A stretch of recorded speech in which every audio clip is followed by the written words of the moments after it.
Honorable Marcoleta. Thank you, Madam Chair. I would like to manifest to clarify for the record whether this committee may require submission of AMLC records without a court order. Under the Anti-Money Laundering Act of 2001, suspicious transaction reports and covert transaction reports are confidential and may only be disclosed upon order of a court.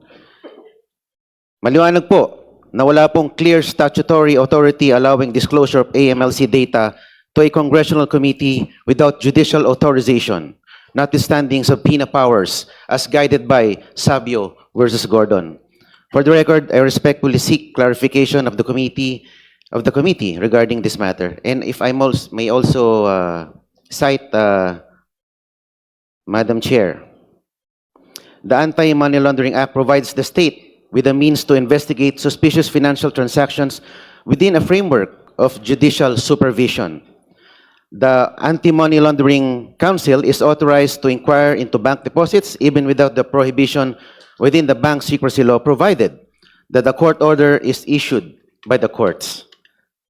At may tanong din po ako. I will just paraphrase it into a manifestation since I'm not allowed to raise questions. I take to mean na pag suspicious yung transaction, ibig bang sabihin na ito ay illegal na or unlawful na? Para kasing ganun lumalabas. Pag ito'y tinag na suspicious, agad-agad itong piniprejudge na as if it's an illegal or unlawful transaction. I want to be clarified on that, Madam Chair. That Thank is you. a manifestation which does not require any answer. The Honorable Co is May recognized. I ask, ma'am, why does it not require an answer? Because you are not a member of the Justice Committee and It therefore, was paraphrased, ma'am, into a manifestation. and that is why answer is not required. It is just a manifestation. If I require an answer, then I'm allowing you already to raise a clarificatory question. As simple as that. The Honorable Co is recognized. My point is, madam, it's pag sinabi bang suspicious account o suspicious transaction, ito ay nangangulugan na ito ay agad unlawful or illegal. That is your manifestation. We end there. Honorable Co is recognized. And the Filipino people heard my manifestation. Chair. Thank you, ma'am. Any other member who wish to? Honorable Marcoleta, please understand that you are Madam not a Chair. member of the Justice Committee. You're allowed to manifest, but you cannot raise clarificatory questions to the Yes, ma'am, resource but persons. I'm about to You may proceed. raise a manifestation, ma'am, about the SALN, ma'am. First of all, let me state on record that the SALNs discussed were not attached in the original complaints. Hindi po sila kasama sa original complaints.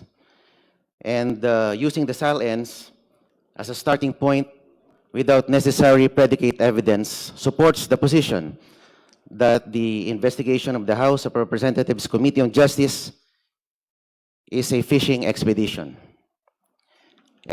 And if I may add, Madam Chair, on the SALN issue, the complaint asks this committee to obtain bank records, SALNs, coordinate with the AMLC, and forensic accounting. If so, it is an acknowledgement that the complaint is still seeking the very facts it needs to conclusively prove its SALN theory. Ma'am, malaki po kasi yung pinagkaiba ng isang complaint that already alleges ultimate facts supported by evidence, and a complaint that substantially requests this committee to authorize this committee to investigate, and perhaps we will later find the proof.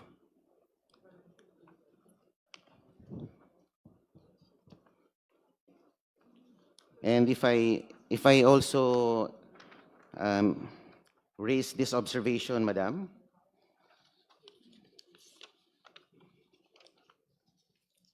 regarding the Ombudsman, the independence of the Ombudsman may be put to question before this body.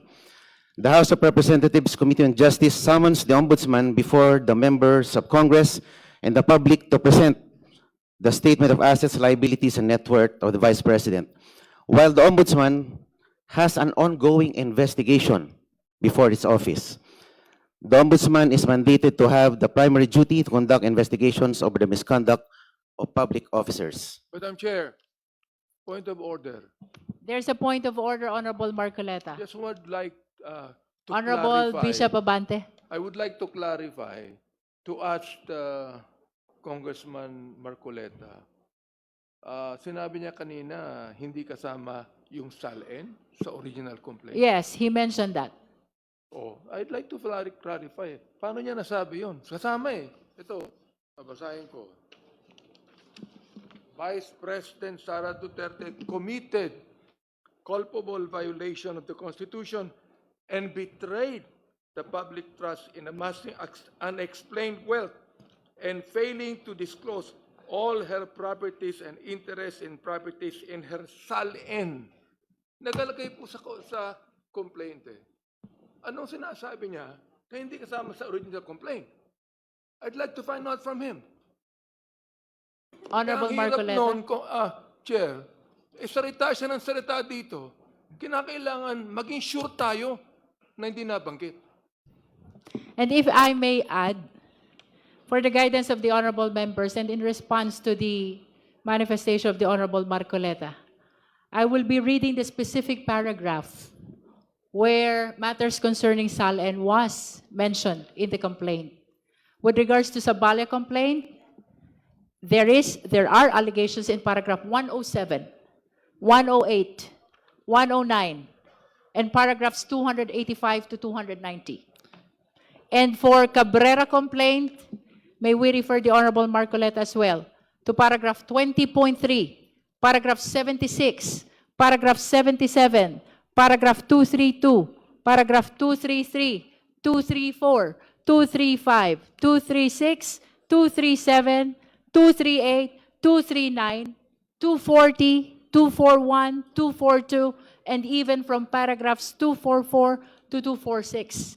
For the information of the Honorable Marcoleta, Yes, the ma'am. mentioned Binanggit po ang- paragraphs contained allegations which are relevant to the SALNs of the respondent. Yes, ma'am, it was mentioned, I think, very adequately, the word SALNs, but they were never attached to the original complaints. Parang this complaint is just merely requesting the committee to produce evidence. Ibig sabihin, wala pang ebidensya, nakikiusap sa committee na ito para mag-produce ng ebidensya na wala, hindi nakakabit sa original complaints. Yun lang po ang sinasabi ko, ma'am. In other words, you admit that there were a lot of times that SALNs were mentioned in the impeachment complaint. However, They were never they were not attached. attached in the Opo. impeachment Wala pa complaint. pong ebidensyang nakalakip doon po sa complaint. At ngayon pa lang po natin binubuksan dahil ito po ay kumbaga request ng complainant. Please understand as well that the compulsory process that was granted to the Justice Committee is for the purpose of testing the sufficiency of the allegations in the complaint, whether the same constitute probable cause, which is the mandate of this proceeding. So, with all due respect, Honorable Marcoleta, it is our humble position that all the actions of this committee, including the issuance of subpoena of all these questioned SALNs by Your Honor, is in accordance with the rules of impeachment, the Constitution, and even with the decisions of the Honorable Supreme Court. Ma'am, the court will be the better judge of that. And that is why you should elevate that before the Honorable Court. Maybe not me, but some other parties. Thank you, Madam Chair.